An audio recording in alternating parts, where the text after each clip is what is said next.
perdre sa maman à 12 ans, et devoir assumer son deuil devant les photographes, le prince Harry ne s'en est décidément jamais remis.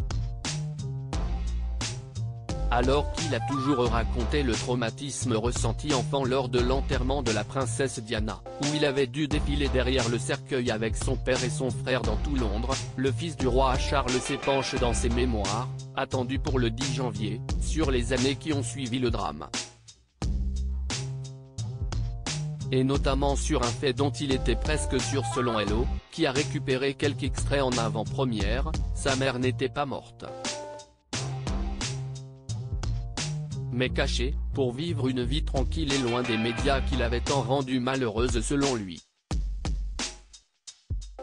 Une croyance très touchante pour le jeune garçon qu'il était alors et qu'il avait fini par confier, quelques années plus tard, à la seule personne qui pouvait le comprendre, son grand frère, William, qui n'avait que 15 ans.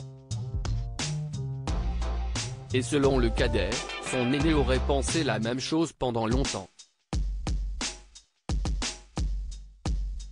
Sûrement un signe que tous les deux étaient totalement conscients de la haine que leur mère vouait aux paparazzi, qui lui avaient si souvent gâché la vie. Son confident devenu son pire ennemi en tout cas, si les deux jeunes garçons étaient à l'époque si complices, on peut dire aujourd'hui que la vie les a séparés. L'aîné est resté en Grande-Bretagne où il assume plus que jamais son rôle d'héritier du trône aux côtés de leur père, le roi Charles, de sa femme Kate Middleton et de leurs 3 enfants, George, 9 ans, Charlotte, 7 ans et Louis, 4 ans. Le cadet, quant à lui, vit désormais en Californie avec sa femme Meghan Markle et ses 2 bambins, Archie, 3 ans et Lilibet, 1 an. Et son livre, attendu pour le 31 décembre, semble plein de ressentiment envers sa famille. Qualifiant son frère de pire ennemi et de son total opposé, il décrit également Camilla Parker Bowles comme la méchante belle-mère.